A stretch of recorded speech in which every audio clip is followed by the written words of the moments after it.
क्या चुनाव भी निष्पक्ष होती है, चुनाव निष्पक्ष होती है या नहीं होती है, इसका पूरा जो है देखरेख वो कौन करता है? निर्वाचन आयोग करता है। निष्पक्ष चुनाव का मतलब क्या है कि भाई कि सबको बराबर है।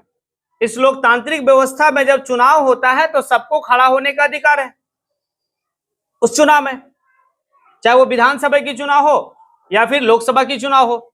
अगर आप उसका जो योग्यता है, अगर आप उस योग्यता को अगर फुलफिल करते हैं तो आप भी चुनाव में खड़ा हो सकते हैं, कोई बहुत बड़ा मैटर नहीं है।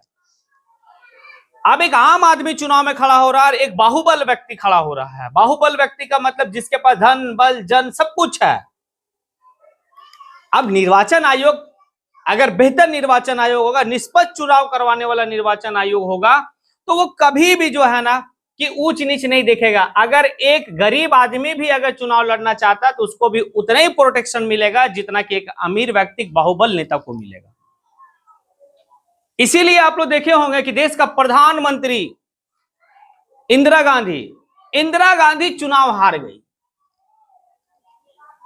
इंदिरा गांधी चुनाव हार गई।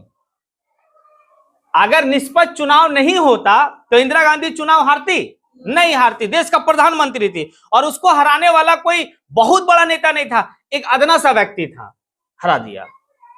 ठीक है, आपके झारखंड में शिबू सोरेन जो है चुनाव लड़ता है, शिबू सोरेन चुनाव हार जाता है। और आज के टाइम में झारखंड में उससे बड़ा कोई नेता तो है ही नहीं, शिबू सोरेन से बड़ा नेता। शिबू सोरेन जो है वो झारखंड को अलग किया, लेकिन उसको एक आम आदमी हरा दिया जिसका नाम था राजा पीटर। क्यों हरा दिया? और उस समय पता है शिबू सोरेन जिस समय हारा था उस समय वो प्रदेश का झारखंड का मुख्यमंत्री थे, उस समय वो हार गए। अगर निर्वाचन आयोग निष्पक्ष चुनाव नहीं करवाता तो कोई मुख्यमंत्री या कोई प्रधानमंत्री चुनाव हारेगा जी? नहीं ना हारेगा। लेकिन चुनाव हमेशा निष्पक्ष होनी चाहिए। बात आ रही समझ में? अब देखो यहां एक चुनाव प्रक्रिया को हम लोकतंत्र कैसे मान सकते कि ये लोकतंत्र है? एक सवाल बनता है हमारे पास। ठीक है, चुनाव करवाया जा रहा है, जैसे अभी आप लोग को उदाहरण हम दिए, 2 उदाहरण दिए, मुख्यमंत्री और प्रधानमंत्री का। तो इसमें हमको लगा कि वाकई में जो है कि चुनाव जो है निष्पक्ष है। अब देखो यहां पर बात समझना। सबसे पहली बात यह है कि अगर चुनाव होती है तो मत देने का अधिकार सबको होनी चाहिए और सबका मत इक्वल होनी चाहिए, बराबर होनी चाहिए। ये नहीं, मत का मतलब होता वोट देना। अपनी मत को हम दिए, मेरे पास विकल्प के लिए 3-4 उम्मीदवार खड़ा है। ठीक है, जैसे 3-4 उम्मीदवार खड़ा है, कोई जो है कि बीजेपी से है, कोई कांग्रेस से है, कोई जेएमएम से है, कोई जेबीएम से है, कोई एक्स से, कोई वाई है, कोई समाजवादी है, कोई आम आदमी पार्टी से उम्मीदवार खड़ा। तो मेरे पास तो 25 को उम्मीदवार है, मेरे पास विकल्प है ना 25 में से। जो हमको अच्छा लगा उसको हम वोट करेंगे, जो हमको अच्छा लगा उसको वोट करेंगे। अब कहता है कि देखो सबको वोट देने का अधिकार हो। अंग्रेजों का टाइम में ये नहीं था, अंग्रेजों का टाइम में कुछ खास लोग ही वोट दे सकते थे। लेकिन जैसे ही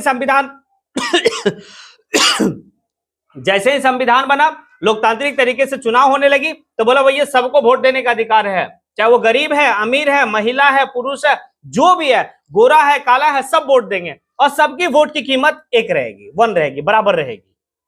ऐसा नहीं कि वो देश का मुख्यमंत्री है तो वो देश का अगर प्रधानमंत्री है और वो वोट दिया तो उसकी वोट की कीमत 2 लाख होगा, और हम एक आम नागरिक है, हम वोट दिए तो हमारी वोट की कीमत 1 होगा। ऐसा नहीं है। अगर वो भी वोट दिया उसका भी काउंटिंग 1 होगा और मेरा भी काउंटिंग 1 होगा। ये है निष्पक्ष, ये है लोकतांत्रिक। क्लियर बात? समझ में आया? दूसरा है कि देखो जनता के पास विकल्प होनी चाहिए, जनता के पास विकल्प होनी चाहिए। इस लोकतंत्र में जनता के पास चुनाव के लिए विकल्प होनी चाहिए। अगर ये नहीं तो वो और वो नहीं तो वो। हो सकता है कि इस बार हमें मोदी जी अच्छा ना लगे, उनकी नीतियां अच्छी ना लगे, तो हमारे पास विकल्प कोई और हो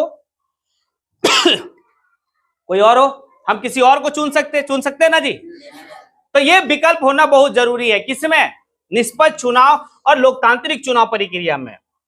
फिर तीसरा कहता है कि समय का अंतराल चुनाव होनी चाहिए, समय के अंतराल चुनाव होनी चाहिए।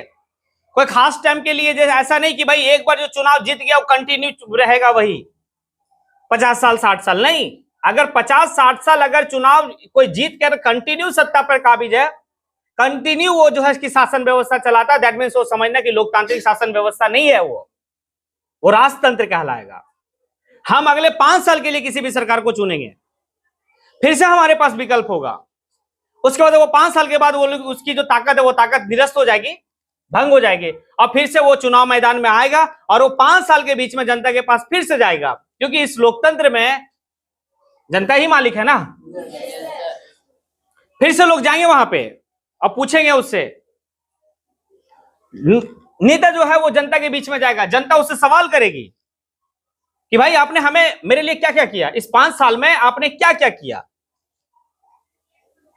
अगर आप कुछ नहीं किए हैं तो फिर आपको वोट इस बार नहीं देने वाले हम लोग, कंफर्म है। अगर आपने किया है तो वोट हम देंगे। बात नहीं समझ में? ये हमारे पास विकल्प होनी चाहिए। तो हर 5 साल के बाद, क्योंकि उसके मन में डर होनी चाहिए ना, आप जिस राज्य में हैं क्या इस राज्य की सरकार आपके लिए काम की है, आप जिस देश में है क्या इस देश में आप सरकार जो है आपके लिए काम की है, युवाओं को रोजगार दी है या नहीं दी है, ये तो आप खुद मतलब आप भी जानते हैं।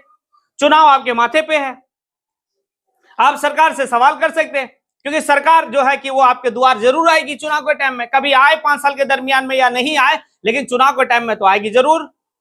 और जब सरकार आएगी तो उस समय आप सवाल कीजिए कि भैया कि आप तो बड़े बड़े वादा किए थे पिछले चुनाव में, लेकिन आपने किया कुछ नहीं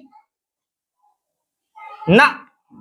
हमारे पास वो ताकत है, ये है एक लोकतांत्रिक चुनाव की प्रक्रिया। बात आ रही समझ में? नेक्स्ट हम बात कर सकते हैं, हमारे पास इतनी कैपेसिटी होनी चाहिए कि हम भाई जिसको चुनना चाहें उसको चुन लें, जिसको चुनना चाहे हम चुन लें।